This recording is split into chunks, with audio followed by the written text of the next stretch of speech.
dropping. Feel the hum in your hands. This is 4D. Heat on my palms, grip locked, heart racing. Shoes hit the pedal, whole room shaking. Jersey on my back, hat pulled low and blazing. Every turn I take, got the ghosts I'm chasing. 4D in my veins, feel that fire when I play, when I move, when I break, when I bang through the lane. 4D on my skin, when I lose, when I win, I'm alive in the light of the game I'm in. 4D, 4D, 4D, it's different.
Finally, after 6 months, it is NTT IndyCar Series race weekend, and you know what that means. When they race, we race first.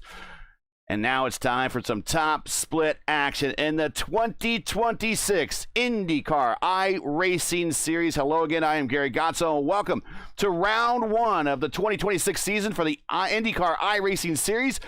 For the P1 Broadcasting Saturday Top Split broadcast presented by 4D Racewear. Today we come to you from Sebring Raceway for the 5th time in series history. But for the last time, we will open up the season with Sebring as we will open up next year proper with St. Pete. As always, that they joined me in the booth all last season, and they're back again for this time for more punishment, I guess.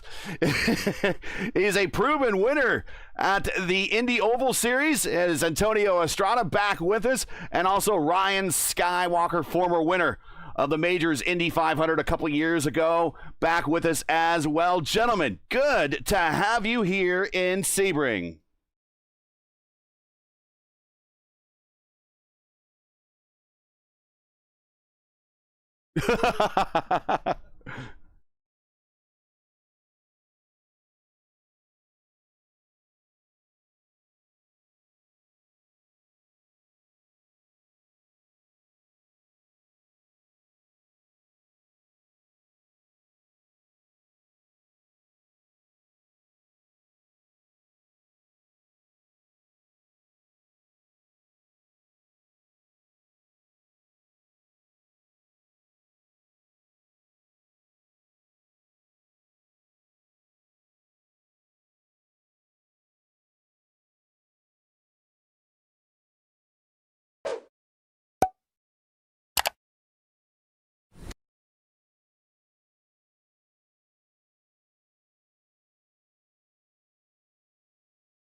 There you go. We all of us got some dust. All of us got some dust.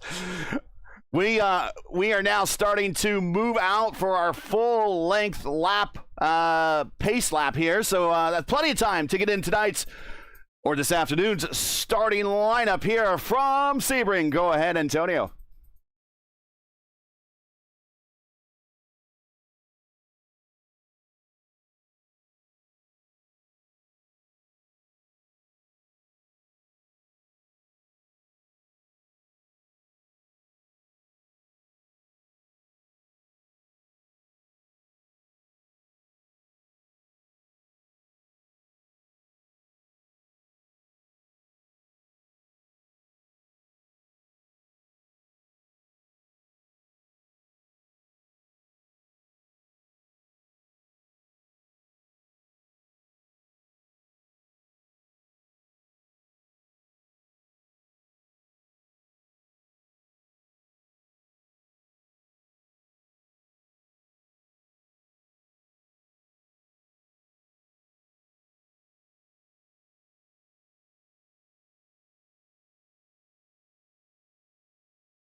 Ooh. Yeah.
Yeah.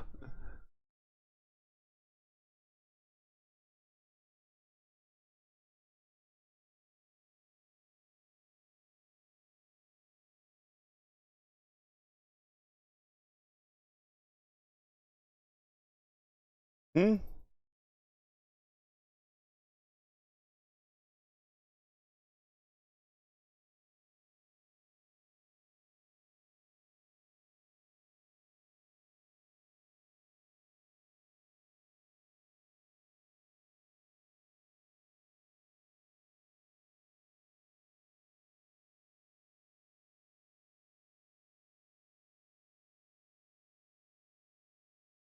As far as a great start by Christian, and just the start that he needed, because Sebring it might look like an easy track, but if you're stuck behind someone for a whole lap, it can it can damage your strategy slightly. So you want to try and gain track position, especially on lap one, as quickly as possible, or not as quickly as possible, but when you can. Yeah, Alan Berteau went a little wider in the kink. Now that moves Cameron Dance up 2 positions. He was able to make it by Logan Edwards, and also through Ellen Berchal, move Cameron Dance to 8th. There's a lot of hustling right now in the mid-pack. It's also going to be interesting what happens with the tires. I see that there are 3 drivers right now currently in the alternate compound. As you know, they need to use both the primary and the alternate at some point during the race. The alternates are going to drag and get a little bit, more damage as the run goes. They're faster from the get-go. They don't really last that long, so it's going to be interesting to see how it fares for these guys. It's Adam State, Kevin Burrell, and Nutty Emil, the ones that are currently on these alternate tires. Okay, we're having some audio issues, but we got it all straightened out. If you're just joining us, you are watching the opening laps here of, we got a car off, and that is Elderson, in the Formula One livery at the final turn there. But if you're just joining us, this is P1's coverage of Round 1 of the IS. Joining me is Antonio Estrada and Ryan Skywalker. We are underway here at Sebring for Round 1. Christian Hilgard is the early leader. JT Smeaton is second. Hunter Ingrave is in third, and he's under attack by Aiden Matei. And again, this is why I have Antonio in the booth, because for many reasons I have Antonio in the booth. But he is awesome at the Latin names. I am not, because I have such an American accent. So I cannot. So I'm just going to say Aiden Matez. I don't know if that's right or not, Matez. And again, apologize profusely to Aiden if that's the bad case. So we saw a very clean first lap, by the way. A lot of hustling, but back up front, Smita and Angrave, they're not giving any rest to Christian Hilgard. Very, very close together. Oh, Hunter does a little bit of a slide.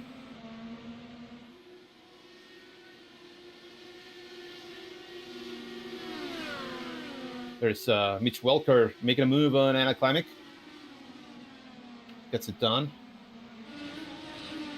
Yeah, Mitch Welker, gotta watch him. And Ryan, I don't know if you got a chance to ever see or race against Mitch Welker, but he's a former champion of the Formula Indy Series, which is a road-centric series. And he's one of my sleepers. I saw him as being available as a free agent in the IndyCar driver community. And I'm like, why are teams, there's a car off in the S's before, and that's Hunter Ingrave, before coming down the Casino Straight. But really, Mitch, I'm really surprised that he was a free agent for as long as he was, because if I had a team, I would have picked him up in a heartbeat. He's that darn good. Yeah, he's a name that I've kept an eye on in the open wheel scene. But basically, he's one of those drivers that I have to agree with you, Gary. I'm surprised that he was a free agent, or pretty much not in the team for as long as he was, because he's super talented. He's really quick, and he's probably a driver, if I was running a team on iRacing, that I would definitely snap up on a heartbeat. And he got snapped up by Fiercely Forward, which was a no-brainer acquisition in my mind. Fiercely Forward leading at the point, though, with Christian Hilgard. And right behind him, JT Smeaton there with the Luke Mansky squad. And Aiden Matez in third. Kevin Burrell, the general, your two-time and defending IIS champion. In fact, this series has pretty much been dominated by only 2 drivers since 2020, as a matter of fact. We've only had one other winner other than Kevin Burrell and Adam Crane, and that was back in 2019. That was Henry Bennett. As we watch Hunter Ingrave all over the backside of Mitch Welker. Yeah, Hunter seems to have a lot of pace. He just made that tiny mistake there in turn 3 the last lap. But he just went a little bit too deep. That's what took him out of contention, at least for the moment. But he's bringing it back. He's gonna have a good run here, entering turn 7. The hairpin. Let's see if he uses his push to pass. Remember now the push to pass and also the hybrid, they're in play. We didn't have them last year. Yeah, the hybrid is the push to pass was always in play, but it's the hybrid where they could use any time if they run out of push to pass, which is a lot of 200 seconds of the horsepower boost. They still have the hybrid anytime they can use as that version of push to pass anytime, long as they have charged batteries. Yes, and charging the battery, it's always going to happen automatically whenever you brake or whenever you hit the button lift from the accelerator. Yeah, or you hit the button. Yeah, exactly. Depends on how you want to manage it, but it adds another layer of complexity to these races and what the drivers need to manage at the same time. On one hand, you have to do everything that has to do with your driving, right? Then the fuel, the weight of the car, the tire management, etc. Then you added the push-to-pass situation, which gave you a little bit of a boost in case you needed it, 200 seconds per race. That's all you get. And now you have the addition of the hybrid, which it's going to be recharging, and you can deploy it whenever you want. But it adds layers of complexity of when you can charge, when you can defend, when do you use it. It certainly is very, very interesting, as Mitch Walker touches a little bit of the grass there. Yeah,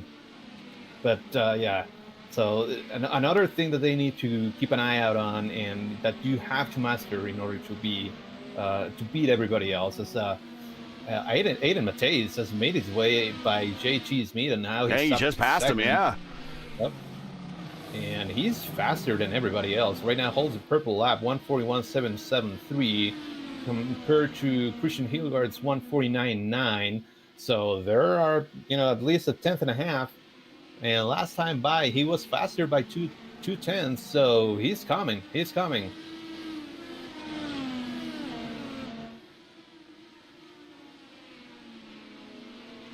Yeah, he does have the purple lap of a 141.7.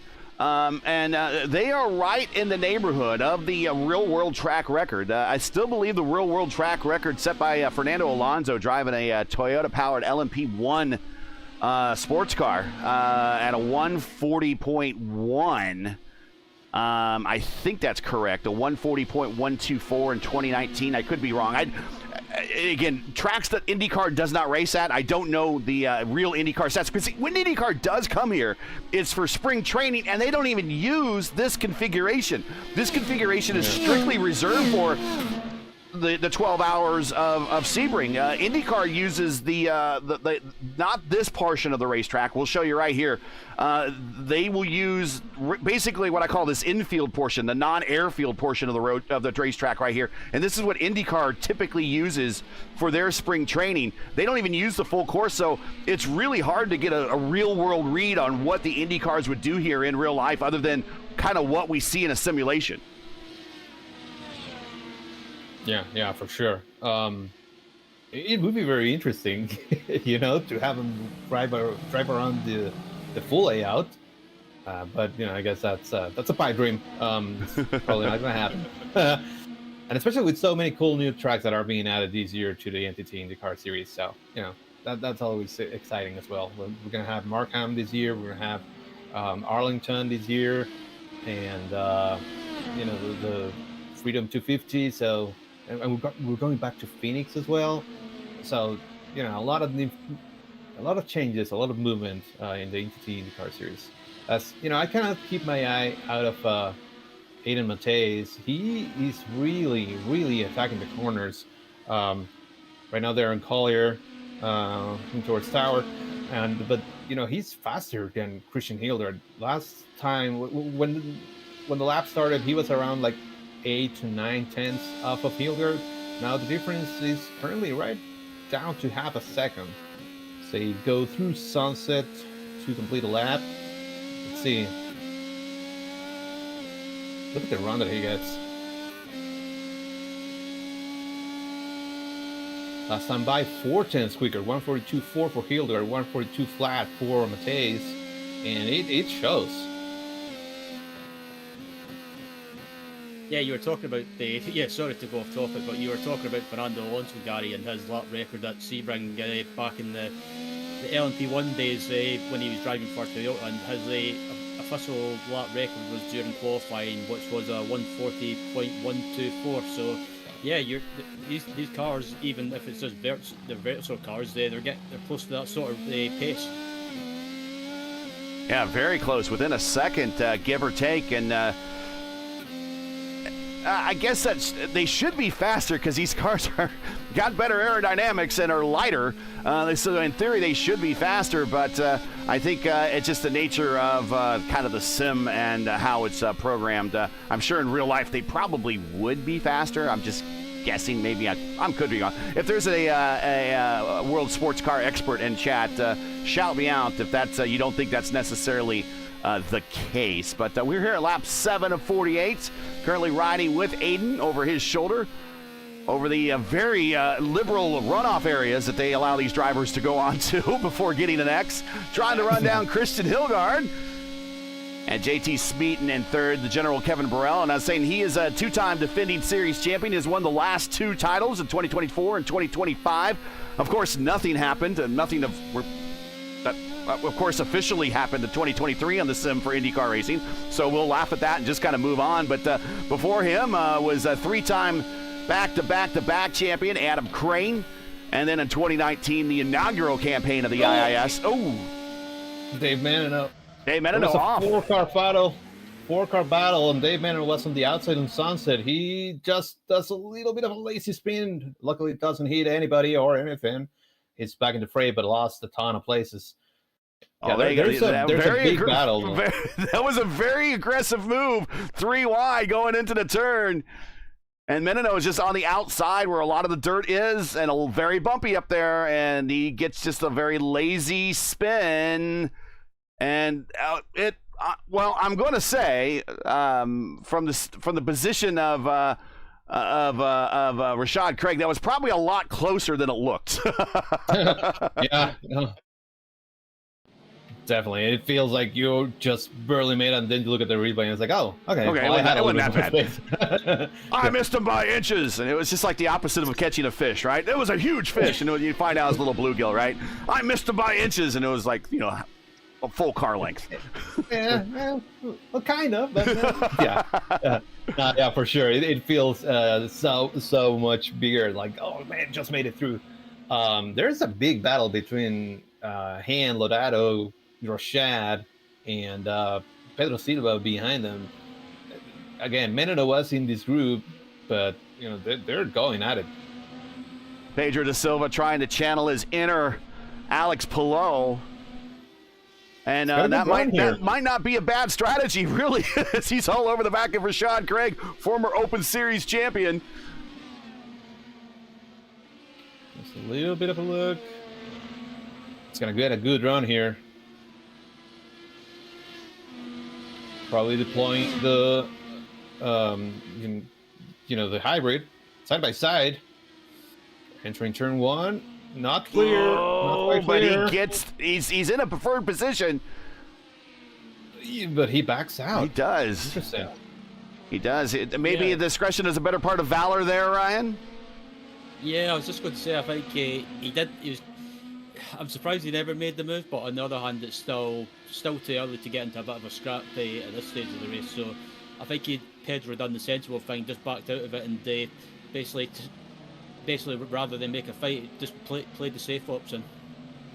Speaking of options, Tony, and Anna Klimek, Logan Edwards started on the option tire. We're kind of at the beginnings of what I say, the early window, if they want to get off those things. But unfortunately, it's going to be a fuel save to remainder of this race to get home under 3 stops. But the 3-stop window opens in about 3 laps. And they're on those red tires. We heard the red tires have a lot of fall off here.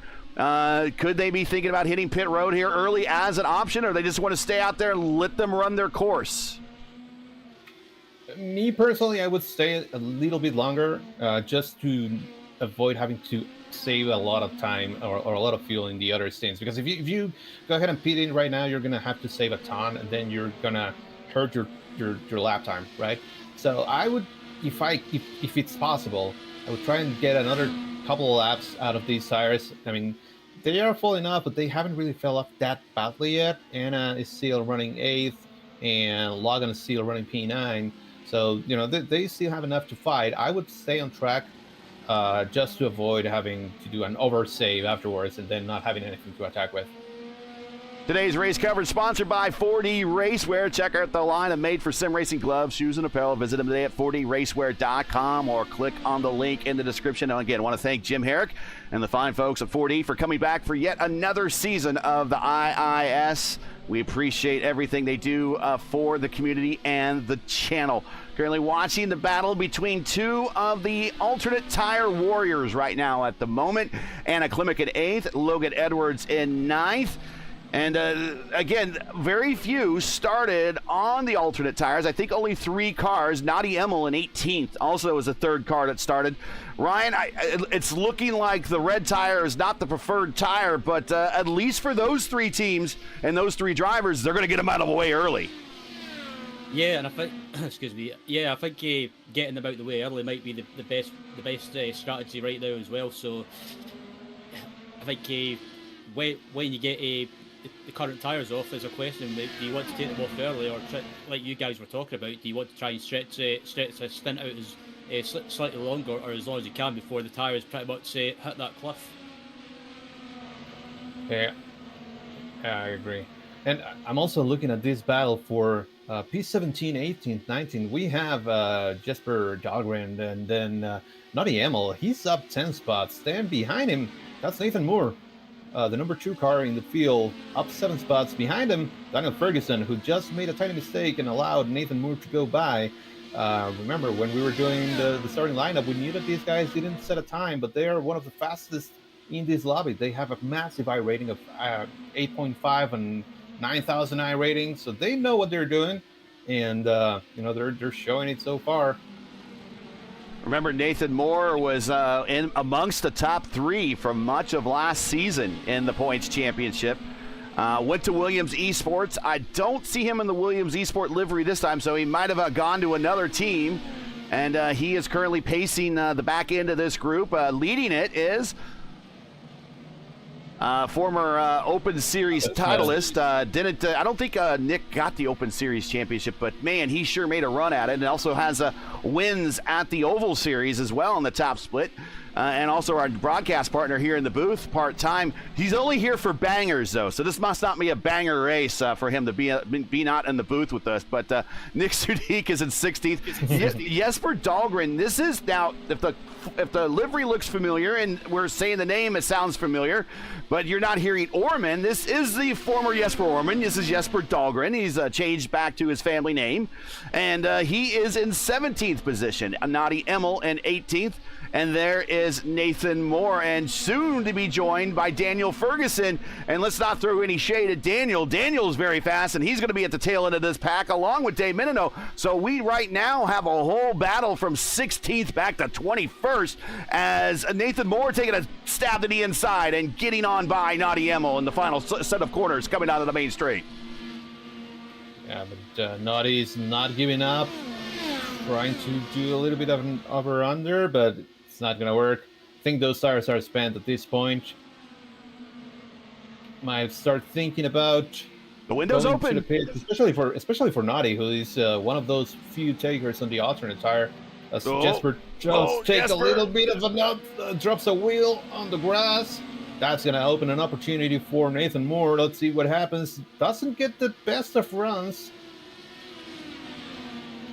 I don't think it's going to be close enough. Down the casino straight into the hairpin. Ferguson taking a peek to the inside. Oh, he almost sent it. Yeah, I thought I was going to end up in an incident there because that was a bit of a late look. And then like you said, Gary Menino, he did that half spin. He knew he was really fast. He knows he's really fast, so he's gonna be driving, on a mission to get back where. And he goes around. Daniel Ferguson. Oh, that is such good driving maneuvers to get out of the way there to avoid that incident. That was Andrew Petty, I believe. Yeah, that was Andrew Petty in the Dan Weldon throwback.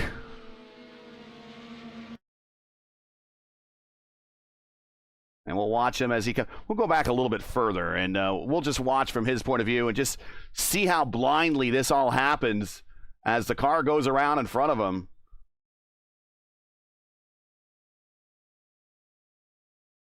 And he just looks like Ferg just kind of hit that inside curb, and these cars very stiffly sprung. Oh, he had to go to the dirt, did a little off-roading, but Petty makes his way through.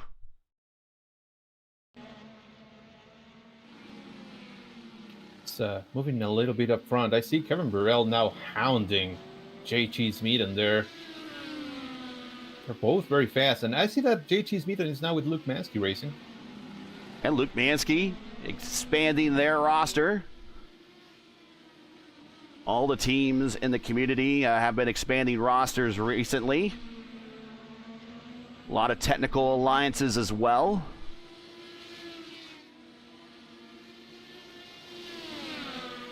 Strength in numbers in the IndyCar community on iRacing. Yeah, for sure. Just behind that battle, there is Mitch Welker. It's not, again, he's my pick. He might be back in 5th, but let's not rule him out. Still a lot of racing to go. Mitch Welker in 5th, former Formula Indy Series champion. If you're not familiar with that, it's also on the channel. One of my favorite road-centric, fixed setup IndyCar race or road-centric leagues.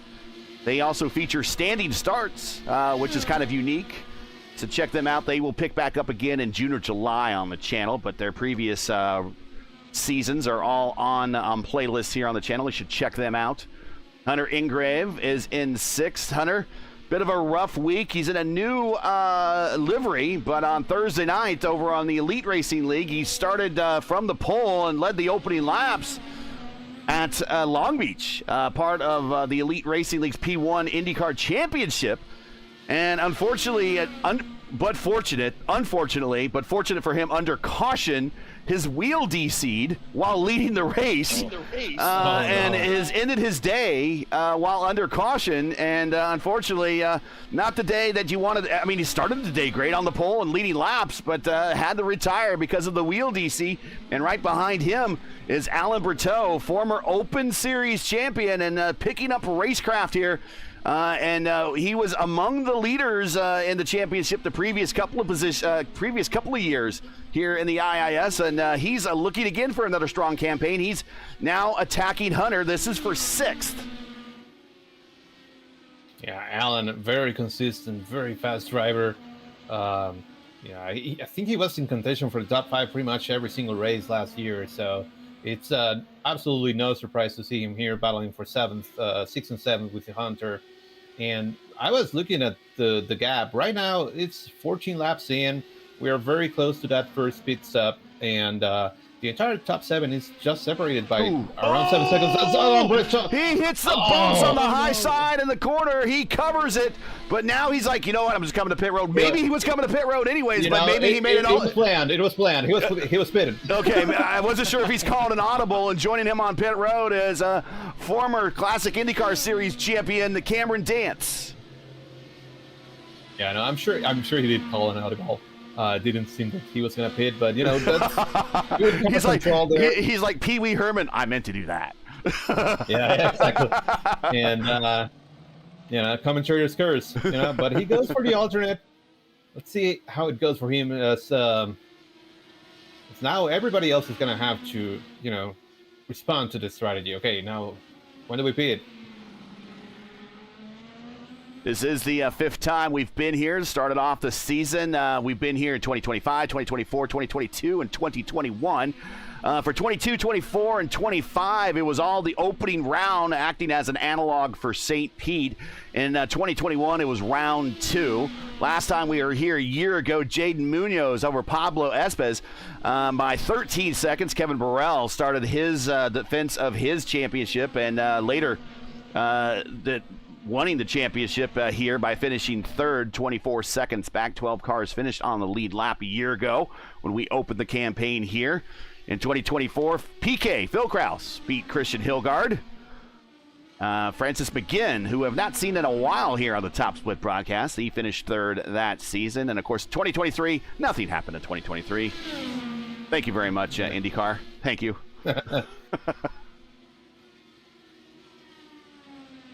Like, nothing to see here. Nothing happened. Nothing officially. Yeah. Well, looks like we missed a little bit of action. Nathan Moore was able to make his way by Nick Sudik and by Jesper. Oh, and he's now up Pedro De Silva coming to pit road. Jesper Dahlgren coming to pit road. Also, looks like we got Nadi Emil coming. Nope, not Nadi Emil. Dave Menino coming to pit road. And Dave Menino, yep.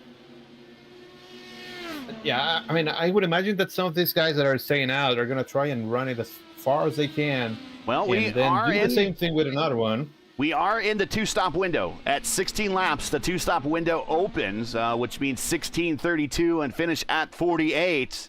They are there. Yep. But you could also go and do a full push three-stopper where, you know, if you go a little longer on these tires and then you do another stint on the primaries, which is also maybe a little bit longer, a little bit extended, you would have a very reduced use of the alternate one that is like maybe 4 laps, 6 laps on the alternates, and that can be certainly faster. So I would imagine that many of these teams were working together and, you know, inside of their teams and understanding the strategy, what works better for them, what works with their setups. So I think we're going to have a lot of different things to... Yeah, Hilgren and Mateus, Pittin, Smeeden also in the pits. And Burrell. Kevin Burrell. Everybody. Grave. I don't think anyone's going to attempt to go any longer than that they are now. Logan Edwards, he comes off the corner. He comes to pit road. Anna Klimek comes to pit road. Adam State comes to pit road. Lucas Hand coming to pit road. So everybody coming to pit road. Rashad Craig, Lucas Lodato, Nathan Moore, all coming to pit road. Nick Sudik. So scheduled stops. No one is going long. Everyone is going to the 17-lap mark and coming off of pit road. He entered first and leaves first is Christian Hilgard.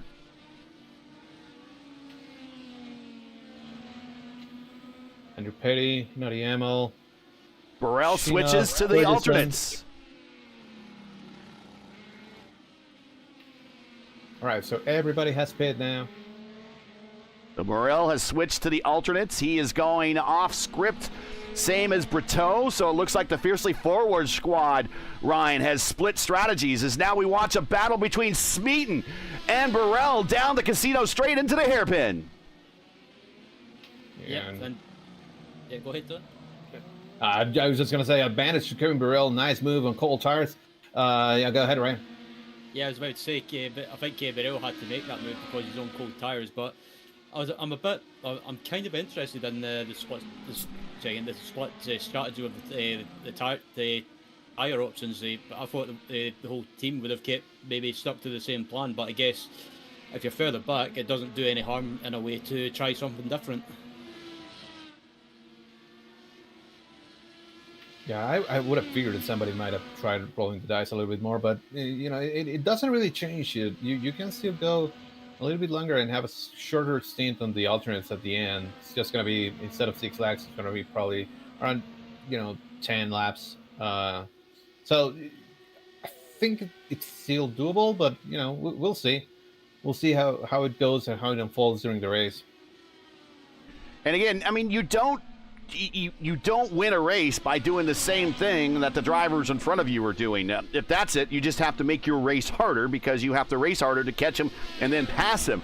So go off script, race smarter instead of harder, do something else that somebody else isn't doing, and that's maybe what Kevin Burrell and Alan Berteau are attempting to do right now by deciding to go to the Reds for the middle stint and save the prime tires for the final stint, while the drivers in front of them will be on the prime tires, and they might be degrading at that point. Here is your weather situation.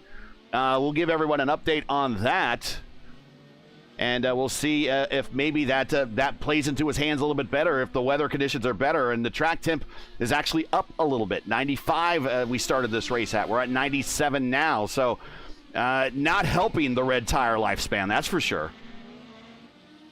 Yeah, for sure. I'm also keeping my eye on Nathan Moore. He's, the big mover of the race, up 11 spots. Right now, he's hounding Lucas Lodato there for P14. That's after every single pit stop has finished. So that's on track. That's 11 spots up for him. Yeah, did not have a good qualifying session. Started from the back of the pack, up 11 spots at the moment. He is your biggest gainer on the racetrack, by far your biggest gainer. Your next biggest gainer is Naughty Emmel. He's up 9. Naughty, he's not been naughty. He's been pretty darn good, up 9 spots. Even though he's in 19th, still making moves, as moves matter. Yeah, let's see if you don't know how long I've been wanting to use that joke, by the way. I love Naughty's name. Don't be naughty. that was good. It gave me a good chuckle. As Nathan Moore is going side by side here in Sunset. He makes the move stick. Moving him up to P14, and now he's going to have a little bit of a clear track in front of him, as his next victim will be Rashad Craig if he can get to him. There's Rashad Craig just ahead of him. Lodato says, I'm not done, my friend. I'm going to try to get you back, but they go back into the infield portion off the airstrip. And now Moore will try to run down the former Open Series champion in the form of Rashad Craig. There's Rashad in that green and black, Dayglow green and black IAR livery. They are in a working technical reliance with Satellite Racing or Rogue Racing. So a couple of, at least one teammate in the lineup for Rashad to work with today. Hunter Ingrave is in 7th. Also, Jesper Dahlgren 17th. Yeah, there's a huge battle there between Anaclimate and Cameron Dance. Oh, Silva! The Silva in the inside of Lodato. Oh man, yeah, Silva as well. He's gonna try again here. He's got the preferred position, and you're right, he does. And he's got to make them work now before they start going off. And then here is Jesper Dahlgren. He is in the same boat. He is on the option tire right now, and he wants to get by Lodato. Make hay while hay is good. Going back up to that battle between Dance and Klimek. Here are two drivers with a pretty long resume and pedigree. Cameron Dance, former classic IndyCar Series in the IR05s. You'll see them on P1 on Sundays here up until the middle of the summer. He is a former series champion there and won the Indy 500 last season in their Indy 500. He is in 8th, a very accomplished road racer. And Anna Klimek currently leading the Open Series points championship in iRacing. She is in 9th. Also won a very impressive race in the Votive Indy Oval Series on Sunday night, a caution-free 300-mile race at Michigan, where the ladies finished 1 and 2 at Michigan in Votive. Anna Klimek and Alexis Newsom 1 and 2 there. Fortunately, YouTube decided to eat my live stream of it, and I can't show anybody it anymore. I still have technical support with them. Well, I mean, probably for the better for me because I ran out of fuel. So, I was running 5th or something. Nothing to see here. Move along. Yeah, so whatever. No, terrible race. Why do you even bring it up? Hey, if you're just joining us, you're watching coverage of round 1 of 17 of the IndyCar iRacing Series Saturday Top Split presented by 4D Racewear, coming to you from Sebring. We've completed now 20 laps of a scheduled 48. If you enjoyed today's coverage, so I'd like to monetarily support our commentary team. It is a hard job and not very easy to do. And here is Anna Klimek to the inside of Cameron Dance into the final set of corners here down the backstretch. Not going to be able to quite get the momentum. Now she regains it back in the middle of the corner. Now we're going to drag race down the front stretch. And Anna will pick up the position. Very nice pass. Make sure to donate to our GoFundMe link. Is in the description. Is also pinned in chat. We certainly would appreciate it. Lodato now. So here comes Adam State. Adam State over Cameron Dance, taking advantage of that move that Anna did. Now, sorry, that's State. Yep. And that WSR car. There's 3 WSR cars in the lineup. That's State, Lodato, and there's another driver, and that's Ferguson is also in that car as well. Yeah, that was nice opportunistic driving by Adam there. He saw the opportunity and he saw Cameron got a bit wide on the entry to turn 1 there, and it compromised his exit. And Adam saw the opportunity, he pounced and he took it. Yeah, that was a very, very nice move.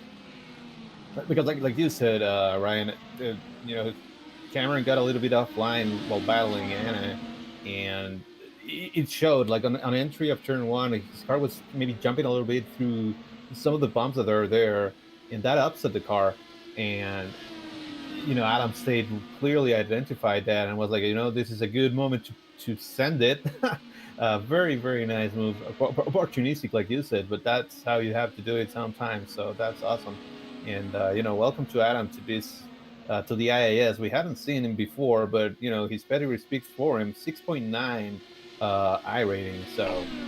And he's racing for a very good team. That whole WSR squad, very accomplished, very fast, and always should be a threat to win in whatever race they are in. We've seen them before in Indy 500s. We've seen them in other top split races, and you don't sleep on that. That's kind of one of the, actually, I said don't sleep on them, but they're kind of one of the sleeper super squads. They don't show up every single race to every single weekend, but when they're in the lineup, look out. Yeah, no, for sure. Yes, you know, in the meantime, we were also talking about Nathan Moore earlier. Well, he has caught back up with Rashad Craig. That didn't really take very long at all. No, it did not. and now he seems to have a good run here in the Casino Straight. Maybe not close enough to try and make a move on the hairpin, but he's definitely there.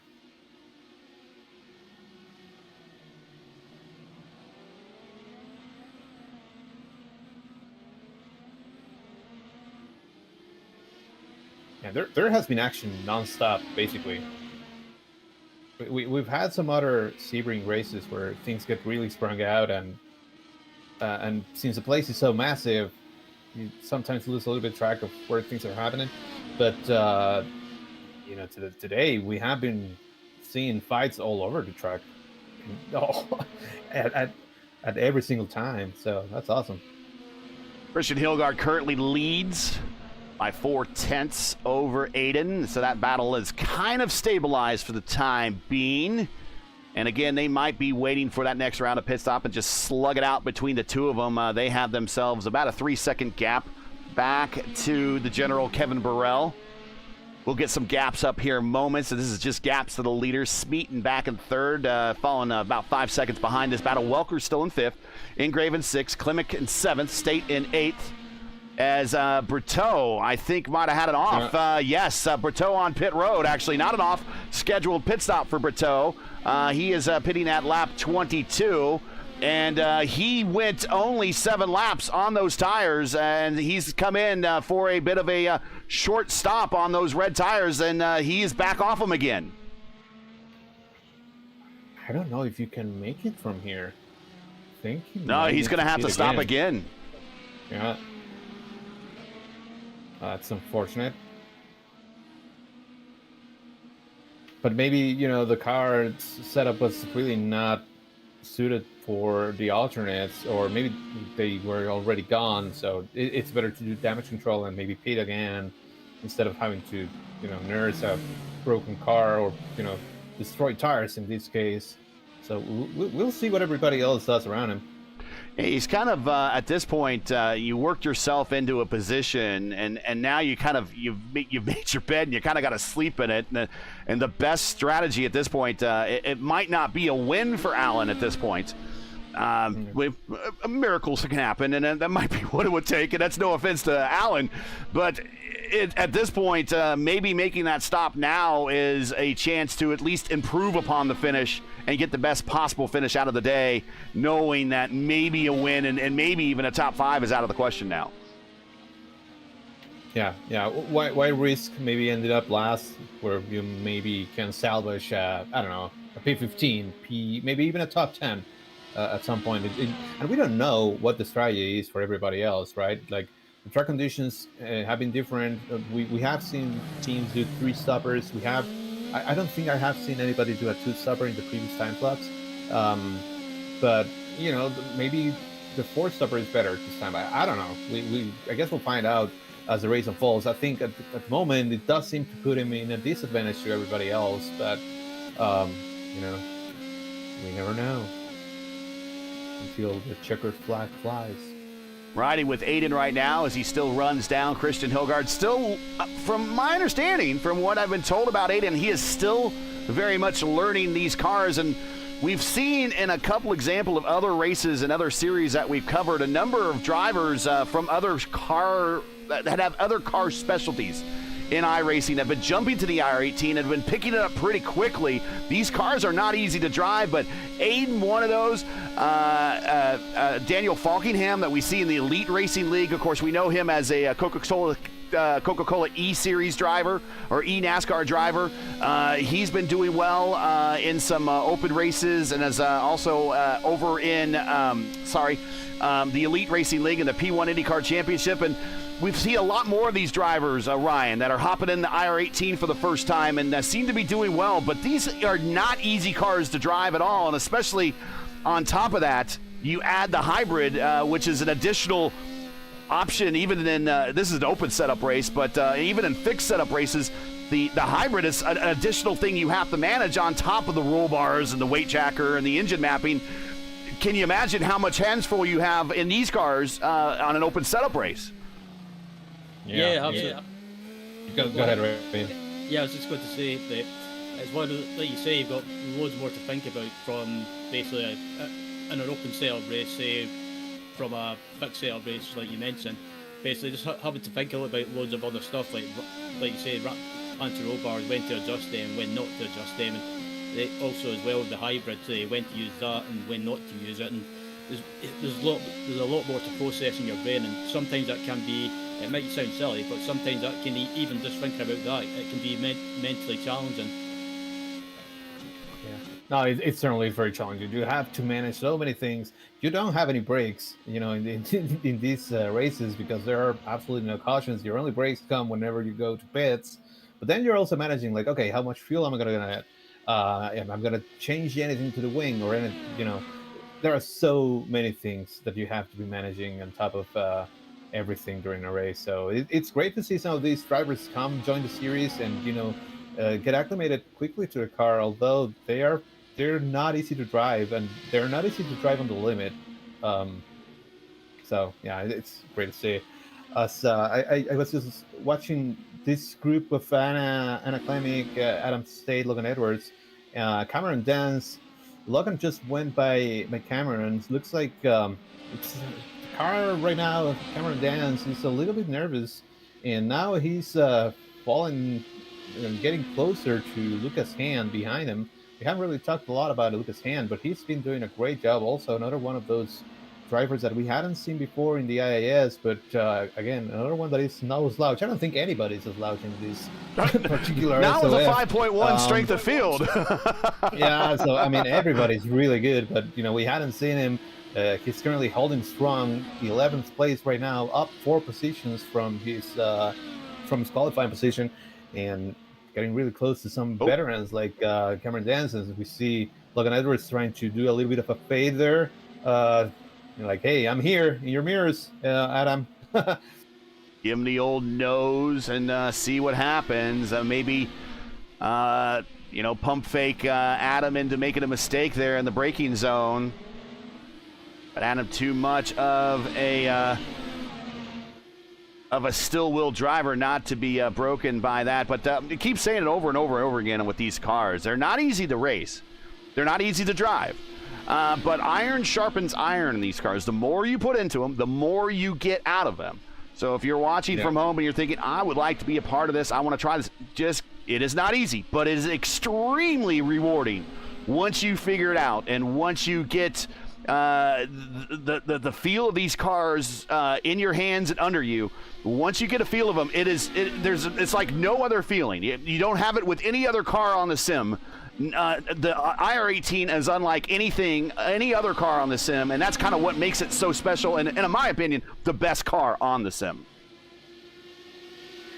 I mean, we're biased, but I'm going to say I'm 100% biased. I'm not afraid to admit it. I don't care about taxi cabs and pickup trucks.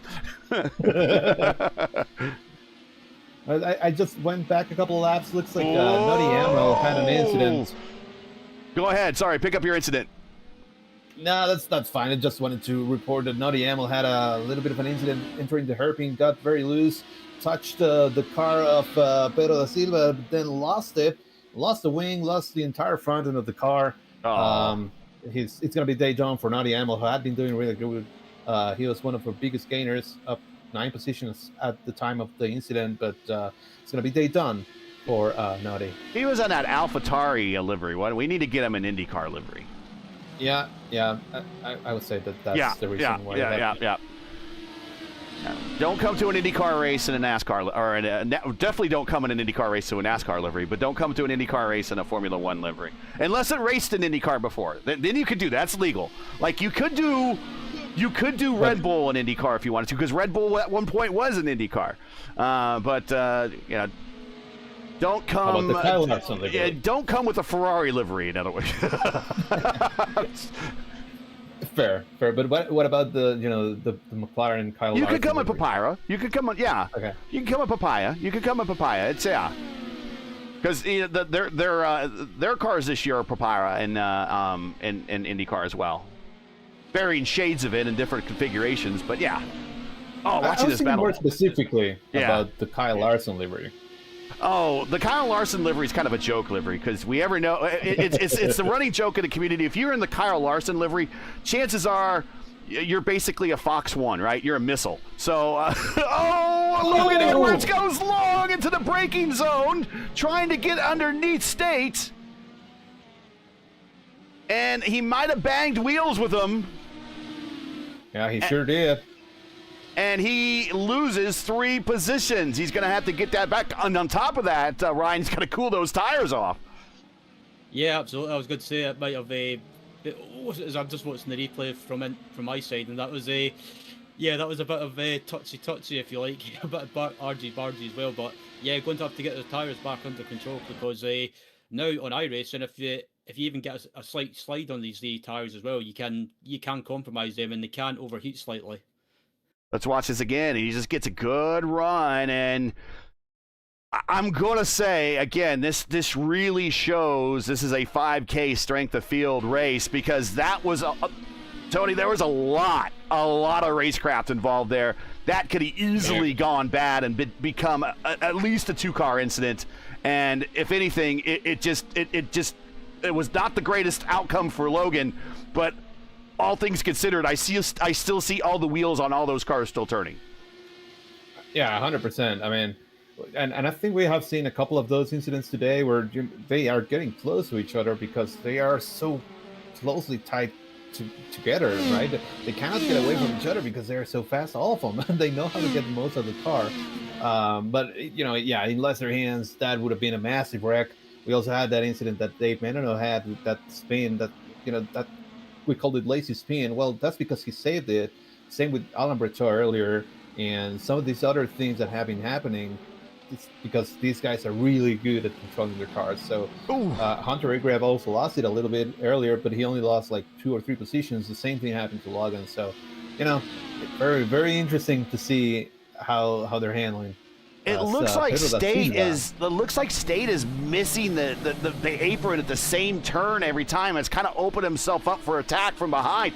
And here comes Cameron Dance, who's in the same position that Logan Edwards was. And I think Logan's team manager might be in chat, where he was actually shouting out Logan, and then the second he shouts him out, he gave him the old chat jinx and made his driver fall back 3 positions. Let's give him more of a challenge. He needs to earn his keep a little bit more today, but State keeps missing kind of the apron in 5, kind of taking a wide path through there, and now he's got Cameron Dance all over him again. Yeah, this 3-car train is about to become a 4-car train as Logan Edwards is closing in again, slowly but surely. Logan, former winner in the Elite Racing League's P1 IndyCar Championship a season ago. Closest ever finish at a road course at Portland. He beat out Hunter Ingrave, as a matter of fact, who's currently 6th in the lineup. Watch this, and Cameron Dance coming to pit road. He's deciding that he's going to try to attempt a little bit of pit strategy and undercut these guys. Yeah, that's also because he's one of the earliest speeders on the previous stint. He paid on lap 14 last time by, while everybody else went into the pits lap 16, so he had to do it at this point. Um, I don't know if he's going to be able to make it all the way to the end, though. It's going to be 18 laps. I mean, with a fuel save, you can do it, but it's going to be interesting to see where he lands in this, where he merges back in. He's down at 19th. Edwards. Yeah, Edwards has just made it back to Lucas' hand, so. And he's probably got a chip on his shoulder after that, He's probably hoping, like, man, I hope no one on the broadcast saw that. Yeah, sorry, Logan. Sorry, man. Hey, I make mistakes. Everyone sees them. Every now and then, everyone else sees somebody else's mistakes as well. So, all my mistakes are kind of public, though.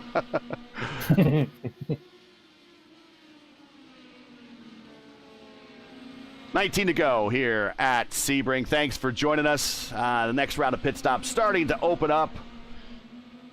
We'll tell you about our upcoming schedule and the next IIS race. It's going to be sooner rather than later just because Phoenix next week is on a Saturday. And in fact, it's like a 3 p.m. Eastern TV start. So we will probably be moving the top split broadcast to a Wednesday. So just keep that in mind. We'll talk about that here in a little bit. Meanwhile, up front, though, nothing has changed between the top two, Ryan. It's like these two of the we know that Aiden is probably working in comms with Christian, but these two are definitely not racing each other very hard, and all the while they're just kind of continuing to pull away from Smeaton. Yeah, I was about to say as well. I was just watching the body language of Aiden, especially just watching his onboard, and he doesn't look. He doesn't look like he's in a hurry to get by. And looking at the gap as well, he's dropped back slightly. So I guess it's I guess they're kind of just more than happy to sit where they are at the moment, and maybe wait until the end of the race and maybe start battling away slightly. But yeah, I think at the moment it's just a case of maintaining position and just staying where they are. And I think at the moment it seems to be working out well for them because they're pretty much leaving the rest of the field behind. And Smeaton is around as Burrell, the general, goes marching into the dirt there a little bit. But Smeaton just not too long ago set the purple lap at a 1:41.4. So Smeaton late in a run and on the prime tire, late in a run on late tanks, Tony. He is throwing up some big laps and is pulling away from the two-time defending series champion. Yeah. I think at this point, for the alternates, it's showing a little bit of the decay. As Kevin Burrell is the one on the top 5 that actually changed to the alternate right now, but he's going to have the advantage towards the end of the race, right? Whenever he pits, he's going to set and use those primary tires to be good from here to the end of the race. But the other guys, Christian Hilgard, Adam Mattheis, and JT Smeaton, well, they're going to have a shorter field, a lighter tank, and the alternate tire. So it's probably going to be, a little bit of a benefit for them. So yeah, it's interesting. But yeah, we missed the pass, but now JT Smeaton is just driving in the distance and putting a 10th, 2 tenths, 3 tenths on Kevin Burrell every single lap. Looks like Adam State got around Anna Klimek to move up to 6. Watching battle between Cameron Dance on those newer tires around Andrew Petty. And just behind Daniel Ferguson. Berg having a bit of a rough go today. He's up 8 spots, but struggling still, down in 17th. Not a typical race for him. Go ahead. No, I was just saying that I was looking at Anna Klimek. Yeah, State went by her, and now it's Hand's gone by. Hand who was able to just go by. Hilgard pitting. Mattheis pitting. Leaders pitting. This should be final stops for them. This will turn it into a 2-stopper. Also pitting Smeaton and Burrell in the background. And Hunter Ingrave, very quietly, he's been in the top 5 all day and just keeping pace. Now watch State and Hand. as they coming off the corner, and they're both going to come to pit road. All 4 of those cars coming to pit road, as well as Nathan Moore, who has crept into the top 10. Mitch Welker going long. Looks like Mitch actually pit 2 laps ago. Okay, so Mitch is pitted early and a bit of an undercut, and we'll see if that gains him any spots here. He just said the purple lap, but by a lot. 141.1, yeah. And he actually jumped Smeaton and Burrell. So Mitch Welker was running P5 before all of that happened. I'll now move him up to 3rd. Oh, Cameron Dance, as the delators that we were watching in that mid-pack with Hand and State. Anna Klimek, Logan Edwards, and Dance is now in the middle of it. He's in 9th. A little bit of an undercut worked for him.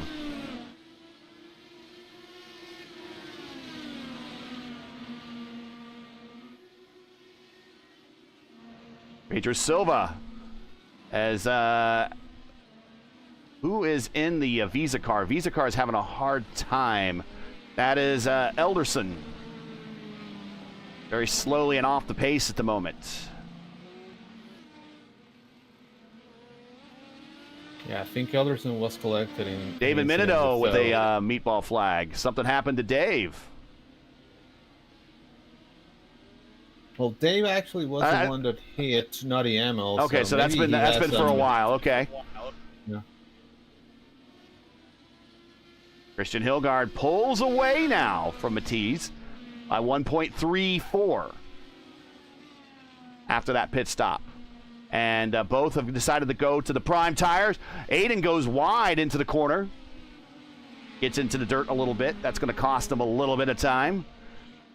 Mitch Welker is in 3rd now, so the undercut on the red tires has moved him into 3rd. So he's picked up at least, my count, at least 2 spots on the undercut.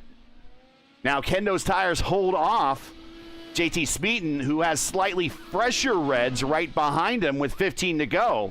Kevin Burrell has switched to the prime tires, and as you mentioned, Tony, that he might be in a position for the advantage here in the last stint, going to the prime tires and maybe having a little life left in the rubber in the closing stages here at Sebring.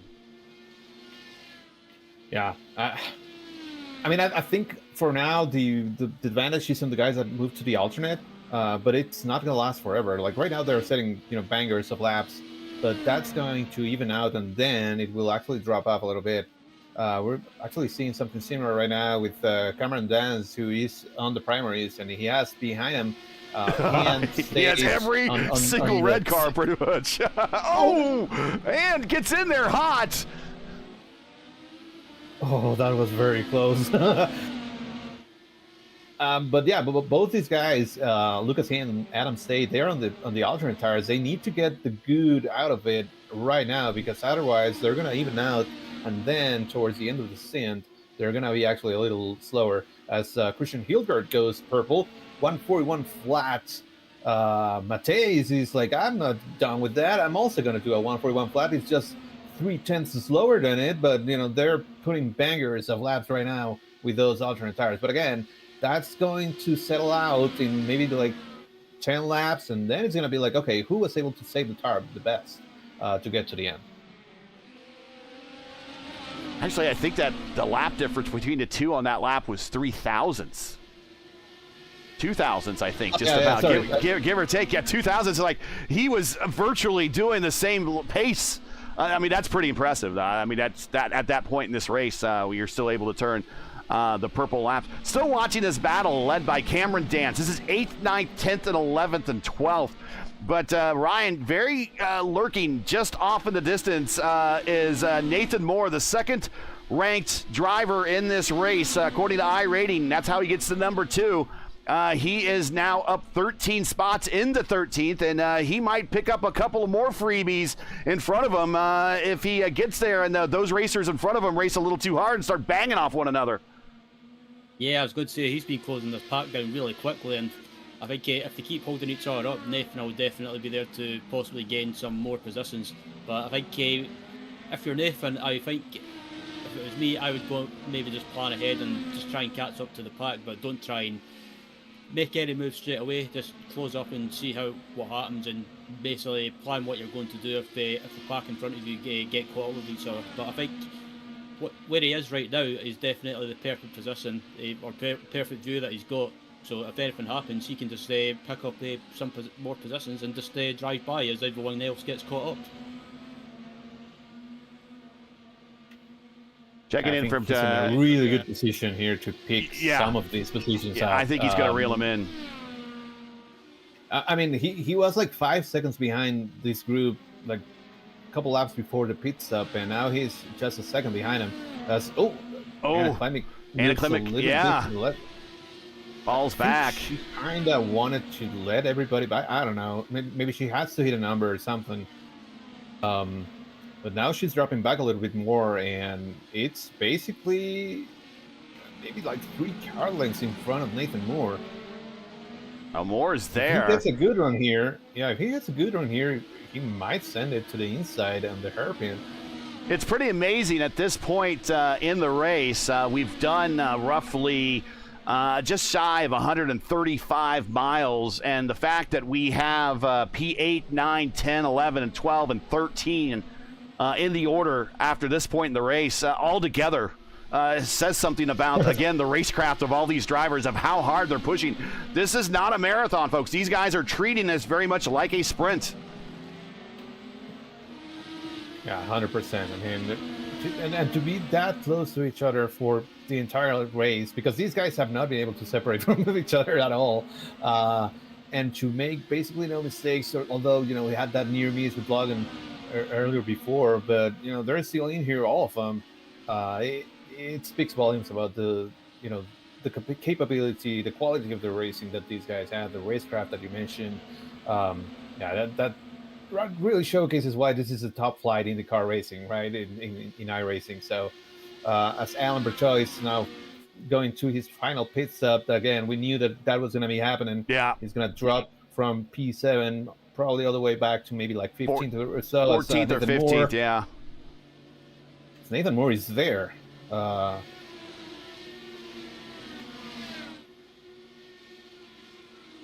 And we got a shout out from Mexico in the chat there, Antonio, a fellow countryman checking in chat. Hola, Mexico. That's awesome. So if this is your first time watching the IIS, this is effectively the second highest race IndyCar series on the sim. Okay, so kind of how you rank it is the Pro Series is the highest. That's the one with the big cash prize, with the big sponsor and the big stream on Thursday night. And this is kind of your second highest level. The IIS, longest time the IIS was the top level. And then, of course, you have the Monday Night Open Series, which runs a combination of ovals and road courses and is open setup. And then the Oval Series, which is fixed setup and ovals only on Tuesday nights. That's what we broadcast Tuesday nights. Monday night is Murph here on the channel, Murph and Jacob Collins. So if you are looking for IndyCar racing, no matter what it is, it's all going to be right here on P1. Even the Pro Series qualifiers, we had them here as well. But the Pro Series seems to be concluded, and unfortunately, the community guys didn't do as hot as we've done in the past before. I think it's because they put more road courses and ovals, unfortunately. Yeah, that certainly didn't help.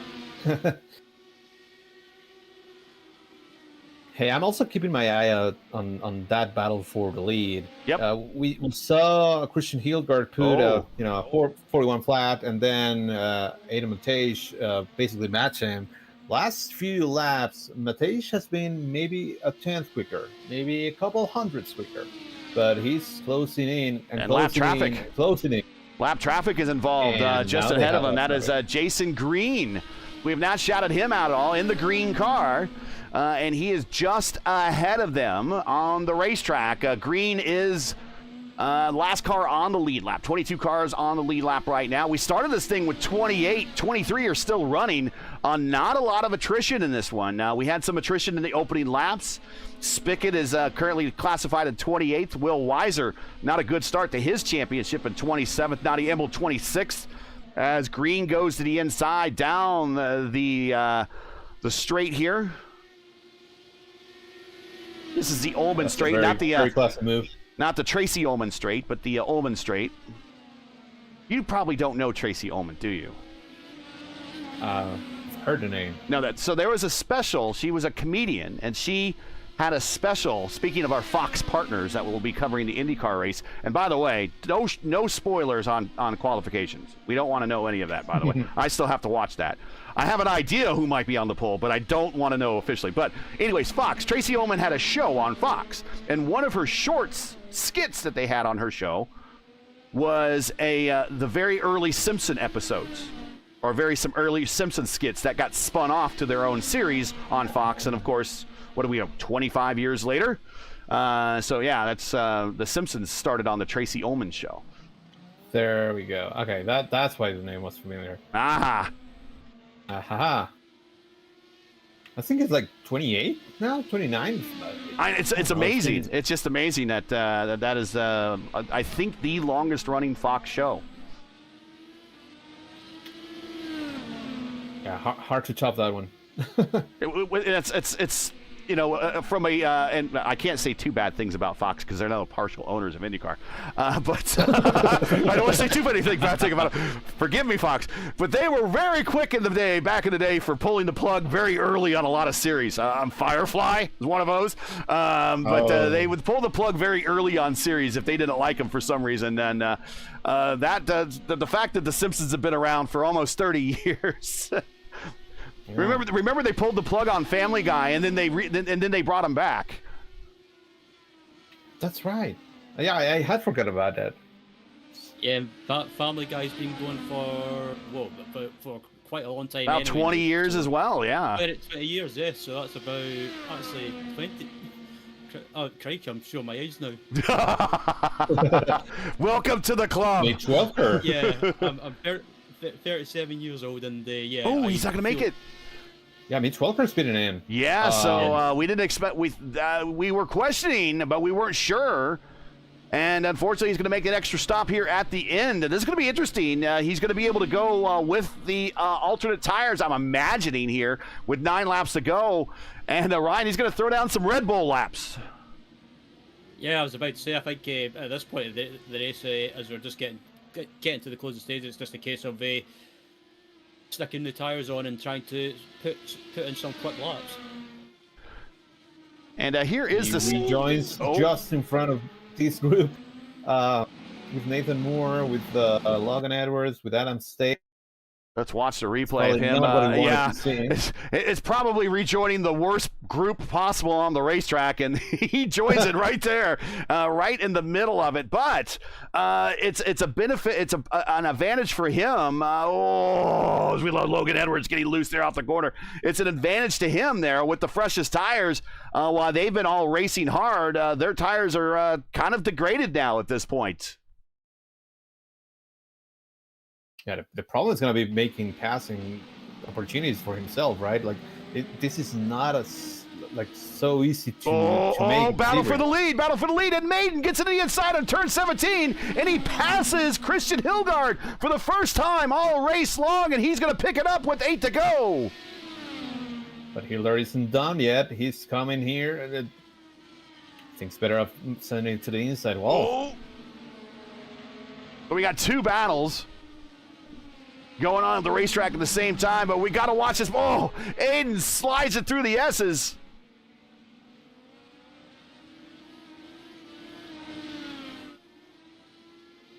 And I got to wonder, team orders on the Fiercely Forward squad, if they decided just at 10 to go to drop the gloves.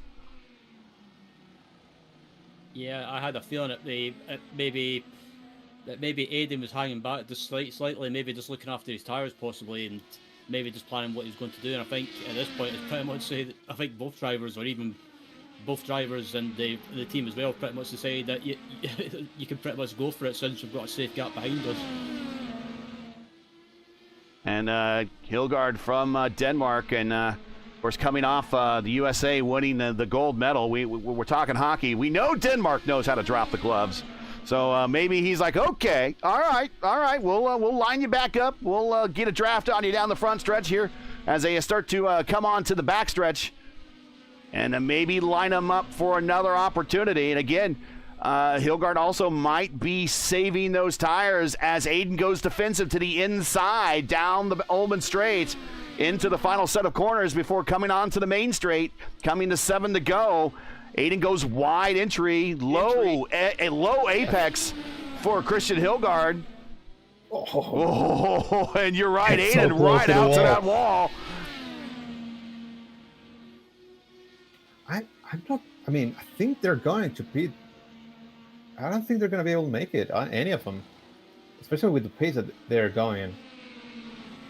So maybe we just, that would be their third stop. So that's fine. That's what we were thinking. That it was going to be a 3-stopper. Oh, Satan, it gets super loose. That was what a save. Mitch Welker getting around hand again, as I was just on that one, as I heard your reaction to Aiden getting loose. But Aiden now, because of getting loose, down the Casino Straight and into the hairpin, coming into Fangio and everything here, that is bringing Hilgard back under attack, or bringing Hilgard back into the attack under Aiden now as they come in back into the airfield portion of the road course. They're so close. Yeah, like you said, gloves are off at this point. Camera dance spin. Camera dance off of pit road as we see the P1 airship camera change to him coming off of pit road. But back to the battle at hand. Battle for the lead. Very generous runoff areas here at this road course, and it's to be in the benefit right now of Aiden and Christian as they try to run each other down the backstretch.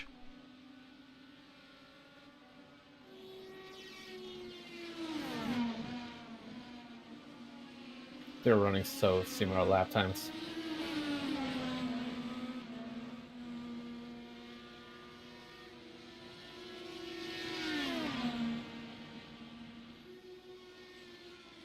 Again in the one.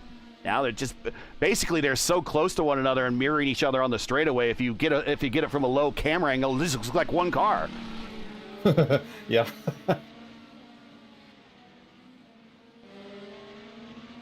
They are squarely in each, or mainly it's Hilgard squarely in the tire tracks of Aiden, and so close that if Aiden makes a mistake, it might spell contact for Christian. So got to be cognizant of that as they get into these braking zones. 6 to go, opening round. Here, by the way, is the schedule for the IIS. We'll bring it on screen here real quick for you. There you see the schedule. Next up is Phoenix.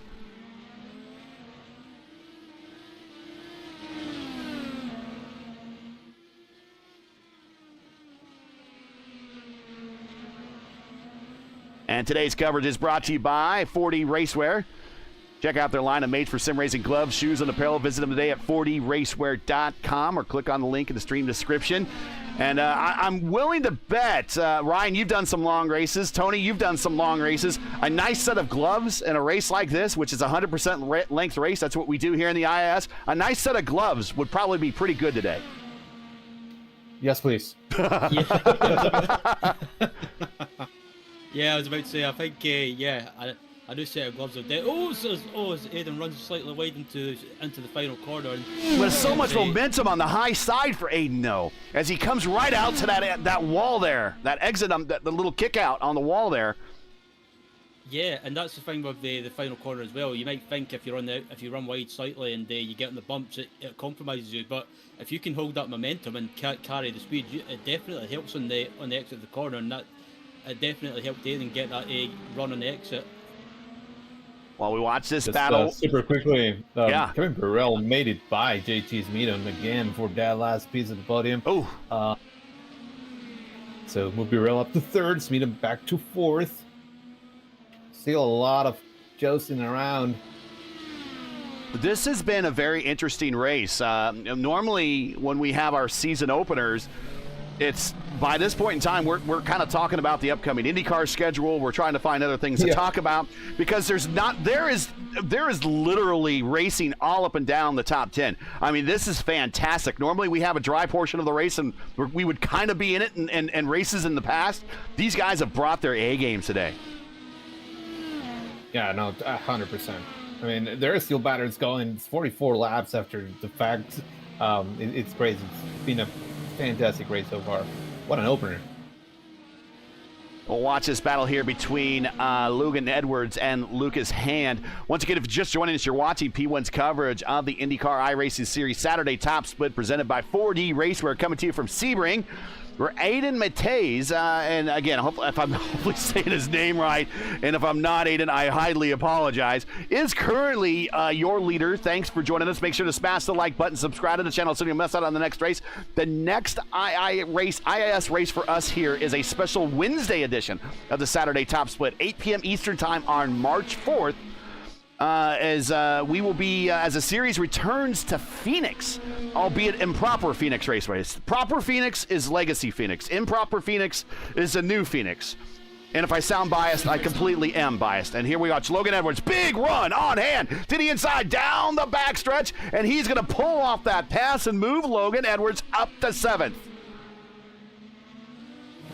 Christian Hilgard gets a pass, going into now we're going to the Fangio side by side. Oh, and he tucks back in. He's going to have a shot here. Nice offensive move by Aiden. Going to make him go the long way. He's there, though. Wonder if he saved his tires. Oh, Aiden goes wide. Leaving the inside open. Christian couldn't get there. Couple more turns. They'll go back onto the back straight. Coming to 3 to go. Into the final set of S's before the backstretch. Using that generous runoff area there. Now down the backstretch on the button. Christian Hilgard, that's where you see the green next to his name. That means he's on push to pass. Batiste on push to pass as well. As they go down, Batiste goes to the inside. Hilgard goes to the outside, trying to take the long way around. Now they go into the final set of corners. Still get a big run coming down the main straight, going into 1. Coming to 3 to go right here at the line. Very nice season so far from Aiden. But Hilgard is not done. We will return to Phoenix for the first time since 2018, prior to the Aero Screen. So it'll be the first time the Aero Screens has ever raced at Phoenix, even though some preseason testing on the Aero Screen was done there this year. And when the Aero Screen was being developed, it's also our first oval track of the season, much like the old days. It's the only oval warm-up before the 110th running of the greatest spectacle in racing when we go to the Indy 500-mile race. It's a special Wednesday edition of the IIS Top Split broadcast due to Real Life Phoenix having a TV start time at 3 p.m. this Saturday, so we moved it 2 days up. The 2 p.m. broadcast, we moved it up to the 8 p.m. on this Wednesday. So make note of it and don't miss it. That's Wednesday, March 4th, side by side. Oh, big twitch! Big twitch, but he keeps it underneath him. Yeah, Christian got in the marbles though, so that compromised him on exit. Yeah, it definitely seemed like he got into the marbles, lost it. What a save, though. He's still got time. You got 3.7 or is it 3.4 miles around this place, 3.7 miles around this place. So still lots of time. One of the longest road courses we're going to be on outside of Road America. So he's got plenty of time to run him back down. Look at him hustle it out of that final corner. That corner before the straight. Go ahead. No, like we said, catching is one thing, passing is another. Completely another. That's right. Because now he's catching back up right here. And let's give you the push the pass situation here. And Aiden has plenty. He has 107. Hilgard has more than enough. And on top of that, they still have the hybrids they can use. So they have more than enough over the next couple of laps. I mean, they could spam the heck out of the button now if they want to. Don't want to hit those bumps like those curbs. It's also going to depend on their fuel situation. How much did they save? I imagine that Mateys being behind Hilgard was actually able to save fuel for quite a bit of time. Right now the roles are reversed, and here goes Hilgard. He goes wide into the corner, and they're going to go side by side, and they make contact. Contact together. They're both damaged. They're both damaged. We have two one-wing angels out there as Christian Hilgard is. Oh, he is forgiven. Oh, and Aiden's forgiven too. He gets the wing back.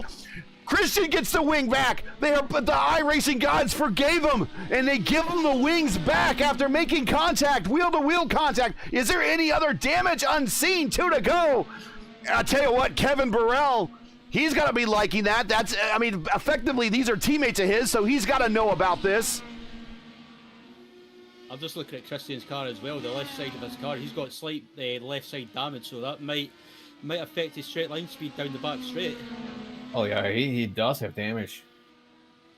But if he stays in the draft, which he's in, the draft in for Luis cars extends about 1.5 seconds. Plus, they're, with this road course configuration, punching a bigger hole in the air. Aiden's there.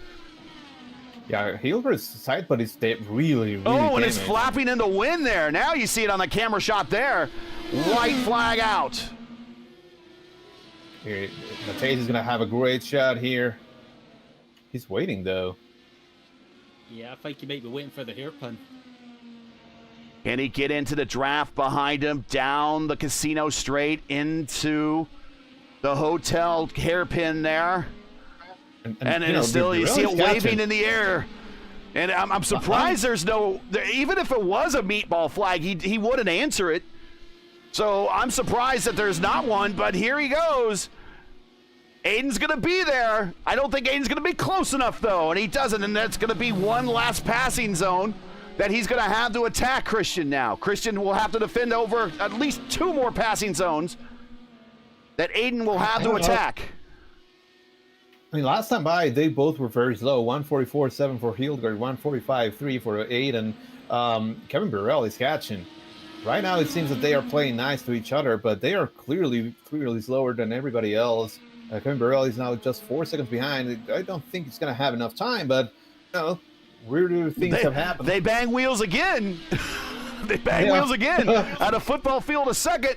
He'll close that gap really quick. Down the Ullman Straight. They're getting ready to enter the Ullman Straight for the last time. Coming into the final corner. And the 2 leaders are right there. Christian Hilgard in a wounded car. Aiden trying to find something to get that car to activate for him, but it's just not going to be able to get there. He's going to get there. He might send it. Christian Hilgard through the final corner with a wounded car flapping in the breeze off the final corner and opening the campaign on a strong 5.1 straight to field. Christian Hilgard, your winner at Sebring. Very nice race. What a debut for Aiden Matej, though. And I think he was playing nice with Hilgard. I feel like he had a choice of, but maybe it was a little bit risky to do it, so perhaps he decided against it.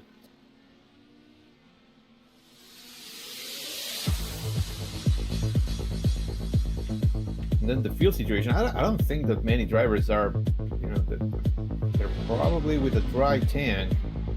Watching some other drivers finish the races. All the fiercely forward guys have decided to park it at the end of at the front straight. They're like, screw it, we're just parking it here. Everyone's coming to the checkered flag under full throttle.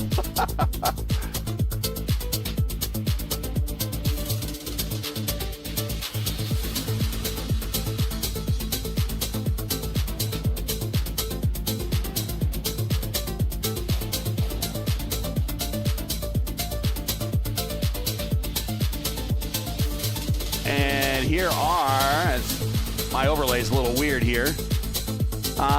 Okay, so we're still under development here for the overlay, so just forget the Lara logo there because we all know they're in Dallara. Like, why? But normally we would have the margin of victory there. The margin of victory was 191.191, so just under 2/10.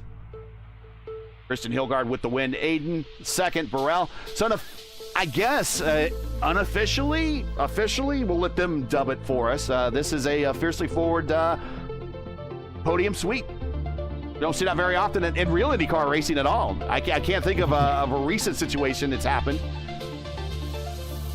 Smeaton in fourth. Go ahead. No, yeah, I was just trying to think of one where it happened. It probably was Penske at some point. Well, I know Penske did it at Milwaukee one time back in the 90s, and someone might chime in chat. I think Andretti did it at one point. Andretti Autosport. Yeah, that's probably much closer. Yeah, or much more recent. Anyway. Smeaton in fourth. Hunter Ingrave very quietly in fifth. A good race for him and a good recovery drive after having a bad week. Mitch Welker in sixth. Logan Edwards seventh. Lucas Hand in eighth. Nathan Moore ninth. Anna Klimek in 10th. And effectively, these guys from 7th, 8th, 9th, and 10th, they might as well just be pen pals because they got to know each other pretty darn well through the course of this race. Adam State, include him in that group. Alan Berteau in 12th. Cameron Dance in 13th. And when we include these three drivers, Berteau, Dance, State, and on top of that, we throw in Anna Klimek, Moore, Hand, and Edwards. Any one of these drivers could easily finish 7th, and anyone in the top 10 could have finished in this group. I mean, that's how close this group of drivers were. They were battling all race long for effectively a middle top 10 finish to a middle top 15 finish. That's how close everything was. Rashad Craig, 14th. Lucas Sodato, 15th. Alexander Shirnov in 16th. Nick Sudik very quietly in 17th. Ferg at 18th. Petty, 19th. Jesper Dahlgren in 20th. Somehow Jesper has a Honda where no one else has Delaris. I'm going to get that taken a look at. Doesn't matter. Tasova in 21st. Jason Green, 22nd. Akers, 23rd. Minot, 24th. Elderson in 25th. Nadi Emel, 26th. Will Weiser. Remember, Will had a real good season last year. I believe Will finished third in the championship. If I had my... Will Weiser. He finished third behind Berteau and Burrell. That's not a start to the season he's looking for in defense of his podium finish in the championship. So he'll be looking to improve upon this all season long. He's in 27th, and that's Spickett in 28th. So that's your 28-car field. Gotta give a quick shout out to Nathan Moore, up 17 spots to finish 9th, biggest mover of the race. Normally we have the Luis Gonzalez Nunez driver of the race, and I guess if we want to have the Antonio Estrada, the El Patron driver of the race, who would be your boss of the race besides that finished on the podium? Would it be Moore? Probably Moore, yeah. But shout out as well to Lucas Hand, up 7 spots. That was an amazing first showing for him. Mitch Welker also did a great race. So yeah, that entire group, I think from 5th to 11th, they did an amazing race. They were together the entirety of it and gave us a great show. So yeah, but if I have to single one out, I'm just gonna go to Nathan.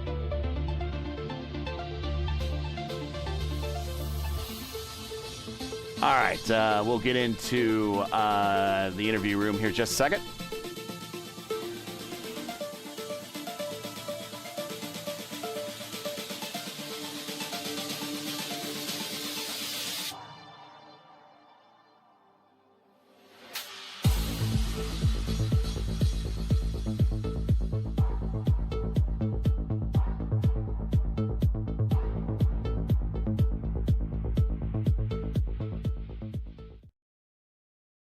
And we'll bring in Kevin Burrell, who's always a very entertaining interview, guys. You know that.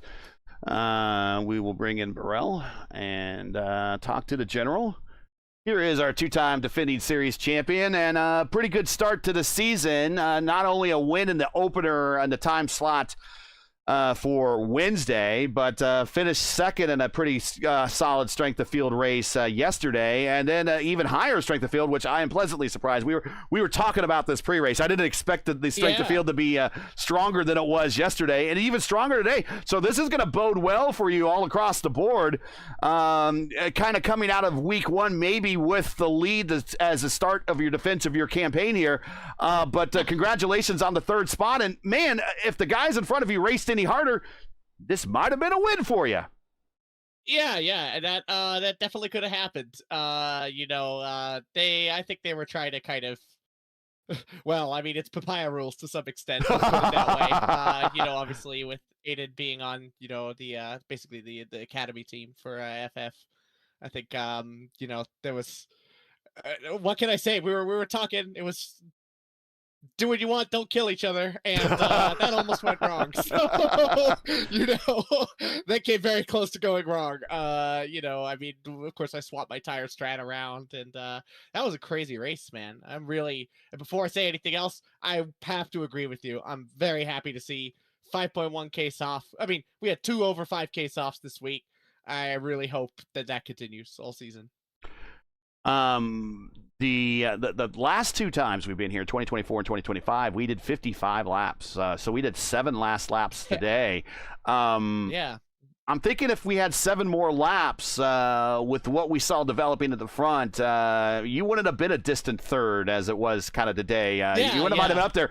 Are we going to get back on the train for making the races a more unified length instead of you can use those extra laps? I don't know. Yeah, I mean, I will say though, like based on our testing and everything, like all 3 strats were like, basically either doing what, like 15 alt, 15 prime, 15 prime, 9 alt, 9 alt, or like prime alt, or the 2 stop.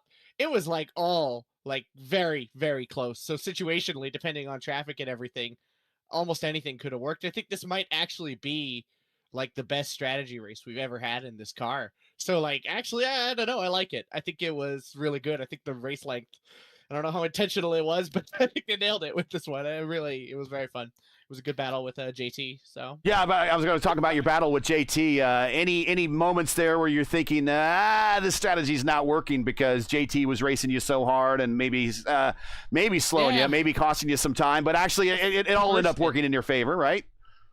Yeah, the first stint, I definitely, once he got through, I was like, and then I passed him, and then he passed me back, and I was like, man, I maybe should have tried harder to not let him back through, but then, I just thought to myself, well, I was talking to the guys and they were like, no, man, you've got to run the alts last stint, don't do it second stint. And I'm like, no, but the thing is, like, this is just going to play out. I can see my future ahead of me, man. The second stint is going to be the exact same as this one. Like I need to pull ahead and do whatever I can to gain as much as I can in clean air and just hope it would be enough, and then when I saw him, like, I think he came out like, was it like a second or a second and a half ahead of me coming into the third stint?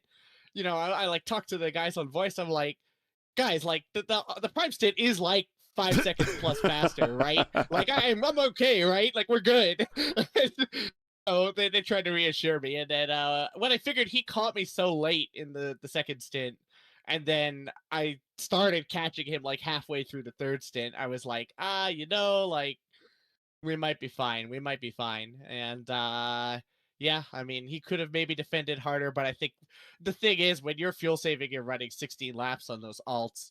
It is so bad by the end. Like, it's not even like, oh, I'm just slow. When you come into turn 3 and the car just like slow spins on you and kills you, it's like, it's very not good. So I think there's like no way he could defend. There was nothing he could do at that point, and I think he knew it too. So yeah, I'm happy with how it worked out. Last question for you before we get to shout outs. Yeah, sure. Again, you and Alan kind of went off script versus what Christian and Aiden did. I don't know if Aiden was working in comms with you being on the junior team or not, but I'm guessing he was. Was that part of the plan that those guys would go with one strategy and you go with another strategy with the hopes that the only way of really kind of catching those guys is that you had to go off script, right? Yeah, well, I mean, I think, I think we had both talked and decided. Actually, he at the last minute, I think Aiden decided to do the fuel save. Once he just kind of saw where he came out early in the race. And then with me, I think we decided that I was going to, the other guys were not feeling so confident with the fuel save. And we realized that the, 3-stopper was very close in pace. So I think we, they went for that, Mitch and Alan and Nick. And then actually I think Nick went 2-stop, but for me, it was just the only decision was, do I go alts in stint 2? I mean, I think I did, get held up a little in the first stint behind JT, but at the end of the day, I just, I'd done the 2-stop in the other races. I felt like I was getting pretty much as I could out of it. And in the end, I was like, I'm just going to do it. And if I have to take the alt second stint, well, that's, I'm just going to try and give myself as much of a gap, and hope he catches up. not by much. It took him a very long time to catch up. I was a little shocked, but I did a really good job managing the tires, I think, and it was good. Yeah, I don't know. It was really fun. I mean, it's the type of race, like I say, you can only get in this car in iRacing, I feel.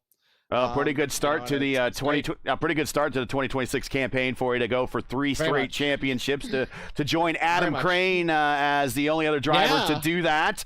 We'll see. I'm not sure what time it is where you are in Japan, but I would imagine it's 5 a.m. What's that? 5 a.m. 5 a.m. Okay, 5 so a.m. it's time to get up anyways. Time to go to bed now, I think. Nap. Get a nap in. Yes, a little siesta. Yeah. But any shout outs, friends, family, sponsors? It looks like it's a pretty good start all around for yourself and for the team, for the race and for the campaign to go for 3 straight championships.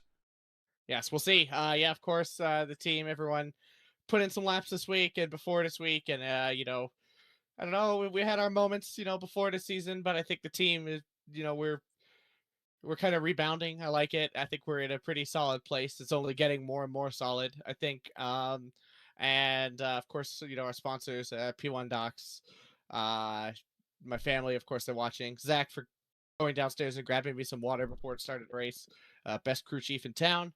I mean, just team, we did a really good job this time. I think of course, as usual to you guys, the series is a lot better with you broadcasting it, I'll say that much. Well, we had a lot of people watching tonight, so we want to thank everybody for showing up. So congrats. We will catch you. We'll actually move the next broadcast to the Wednesday coming up here at Phoenix because of the weird Phoenix start on Saturday. But we will see you there, and congratulations on the success to the start of a pretty good campaign here. Thanks. Yes, it's going to be a crazy cold, psychotic race, I think. So that'll be fun. I look forward to it. All right. It should be exciting on the oval. All right. Kevin Burrell, the general, coming home in 3rd. We'll bring up Aiden now, and we'll talk to Aiden for the very first time.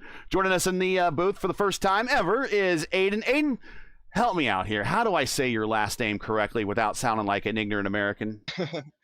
No, it's no problem. Correctly is Mates. Mates. Really yes. Mates. All right, Aiden Mates. Well, we butchered it, man. We butchered it. We're sorry. Yeah, no worries. But we understand that you're part of the Fiercely Forward Junior squad, but effectively helping Fiercely Forward sweep the podium. But let's talk about that last 5-lap run in the battle with Christian, and it did involve some contact and some damage. We don't know how much damage occurred to your car, but we did see the visual damage on Christian. But was there anything left in your car to run him down if we went longer, or did it just was it fortunate for Christian that it ended 2 laps later?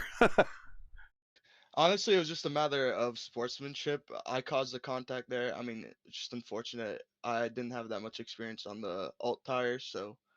But yeah, it was more of a sportsmanship thing. I was like, as long as Kevin doesn't catch us, I'll just stay behind. He take the win. But yeah, Christian did an amazing job. He had more push to pass there at the end, but he couldn't use it because of the damage. So Aiden at Laguna Seca, if there's a tie between you and Christian, it's not going to be a sportsmanship thing there for the championship if that comes down to it, is it? Will it be? Oh, no, I don't think so. I don't expect it to be. I'm going to say that's you being friendly at race 1. I don't know what race 17 is going to be like for you, but let's talk about your race. And my understanding is you're still fairly new to these cars. What are you learning and what are you picking up? What have you been able to transfer over from other cars that you've raced, bringing it to a car that's maybe a little less on horsepower, but a lot more downforce? Honestly, my biggest thing I've learned is just the lines. Honestly, it's really similar to GTP, even though GTP is obviously with the tires are way slower. And I mean, I'm still struggling a bit on quali. I qualified P6. I don't think that's where my pace is. I definitely had top 3 pace that whole race. But it's, GTP to IndyCar is a really, really big jump. But I love these cars with all my heart. So I love driving the series. Well, next up is an oval. How are your oval skills? I'm decent in oval. I don't know if I'm gonna run it though. I'll see. I don't believe I own Phoenix, but I'm just more doing this out of fun, and I'm just trying to get some good races and get some good experience here. I don't know. With the 5.1 strength of field, biggest one that we've ever broadcast, and the biggest one that of the weekend so far, you're probably going to get some good points out of this. You might find yourself in the early points battle. You might want to consider making the oval if you want to, but we look forward to seeing you on it. Any shout-outs, any friends, family, sponsors, anyone want to say hi to before we let you go? Yeah, big shout out to P1 Docs here, a sponsor for us here at Fiercely Forward. Make great setups. And that's about. Shout out for Chris for the good battling there. It was really close, and he had me on edge there at the end.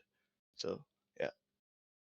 Aiden Matez, who got the P2 today, and it was almost looking like a possible win here, a rookie, and I don't want to call you a rookie, but just your first race here on the top split, kind of a Robert Wickens-like type race, hopping in the car, doing so well, and in the running for a win there late.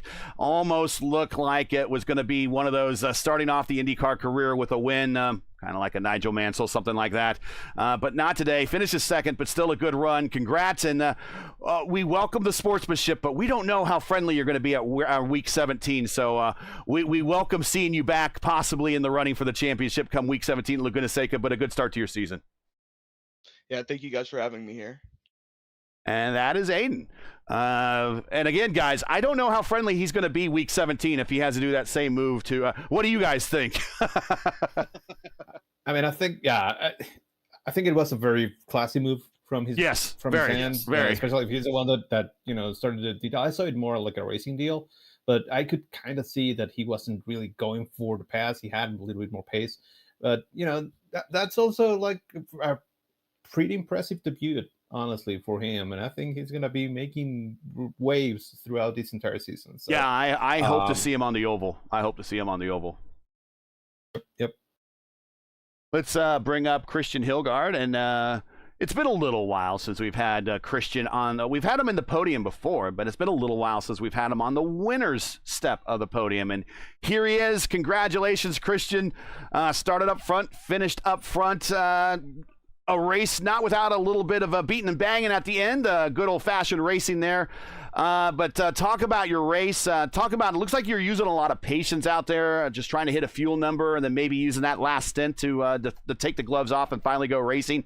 And then, running down and passing and holding off with a damaged car, a visually damaged car that we saw here on the stream. A very fast Aiden there at the end to get the win and in a 5.1 strength of field race. So this is a lot of points for you. This is going to pay well. It definitely paid well. 303 points is I think the highest points I've ever gotten, except for Sebring 2 years ago in what was the highest SOF on this channel ever, I believe.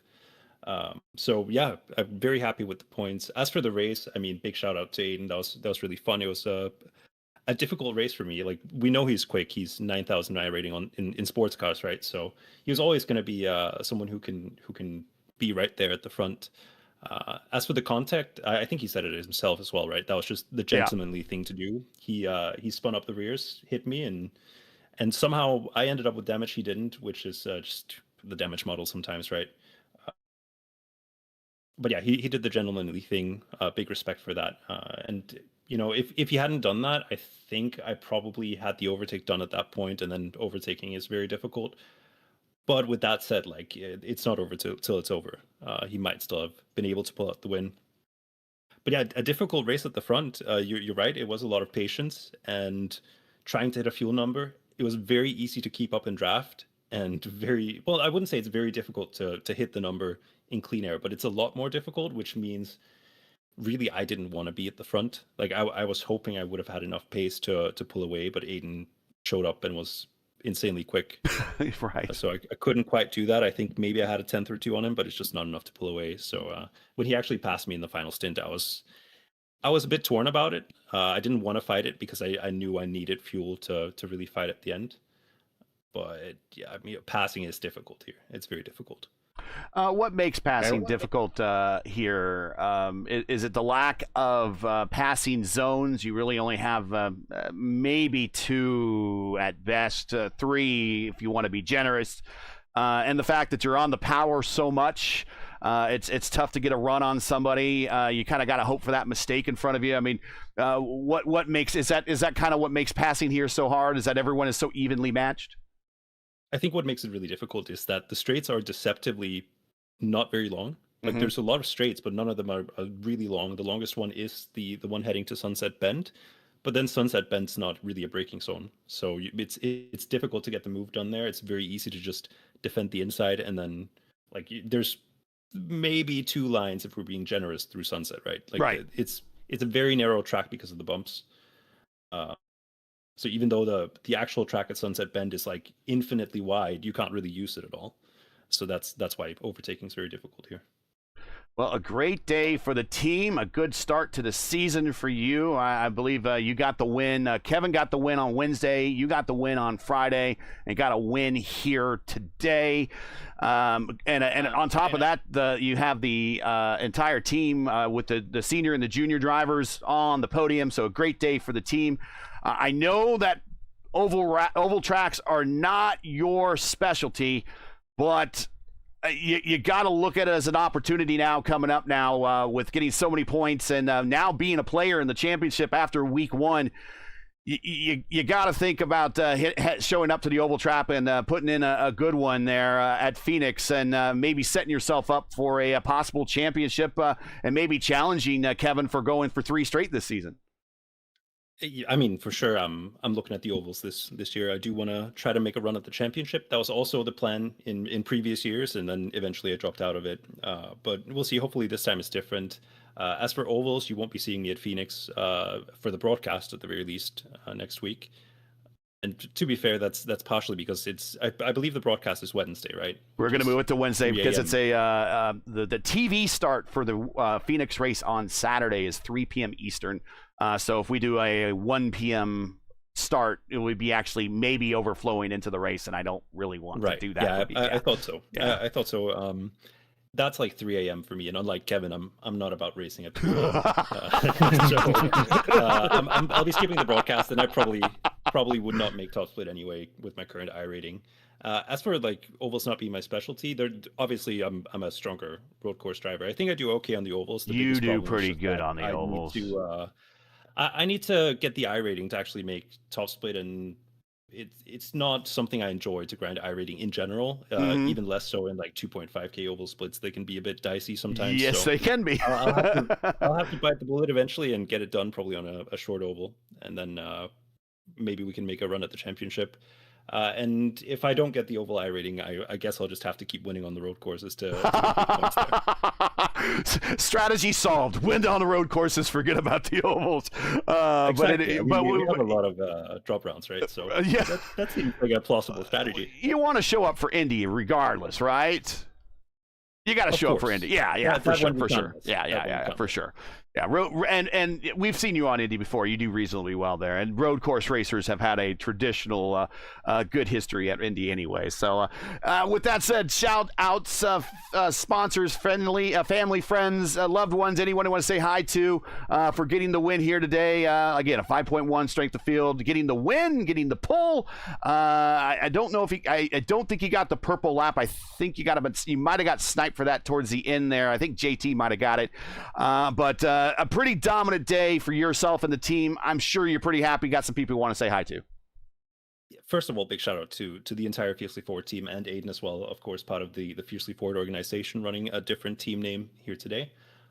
He's done his own setup work with help from us, but regardless, he did that himself. Like very, very impressive from Aiden. Also, first time we got to see Mitch in the Fiercely Forward colors, so that was great. The car looks really good with that Senna-esque color palette. And yeah, everyone on the team just put in really good work here, good testing, really trying to figure out the strategy, which was very complex here. So that's great to see. And I think that's also a big part of why you're seeing 3 Fiercely Forward affiliated cars on the podium.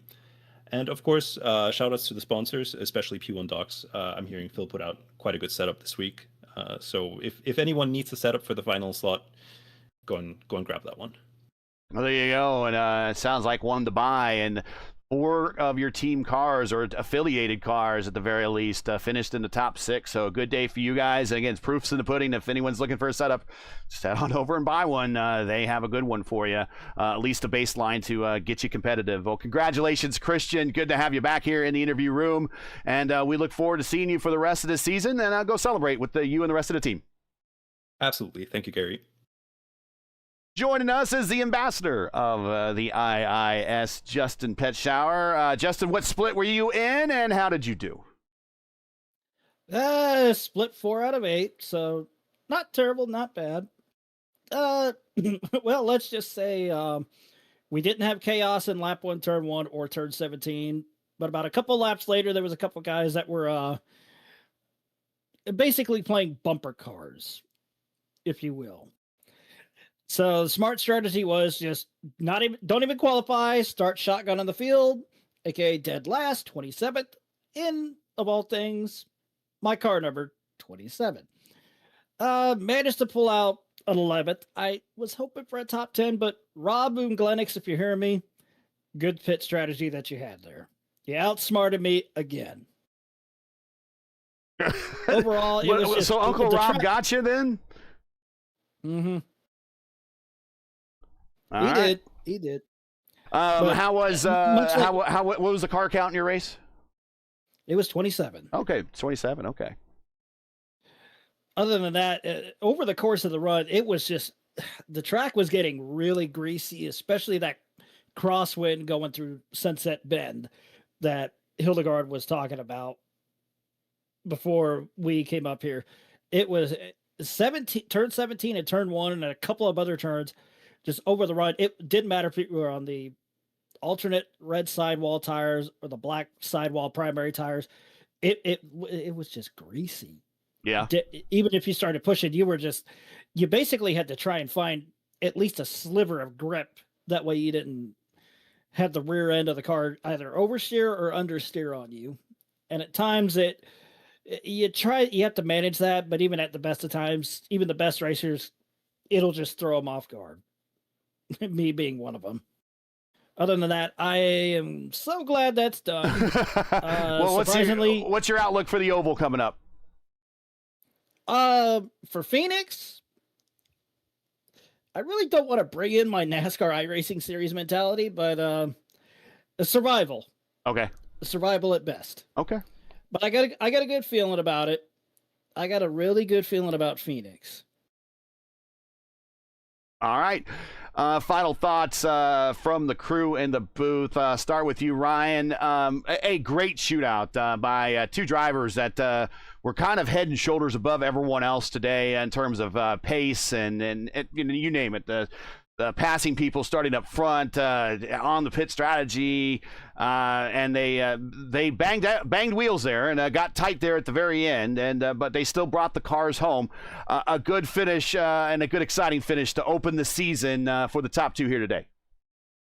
Yeah, absolutely. That was a great race and a great race to kick off the race season as well. And yeah, I thought that incident with Aiden and Christian was going to end up in a big one, but somehow they managed to survive it and make it to the finish. And both of them put on a great display of racing as well. And I think it was a good indication and preview for the season ahead.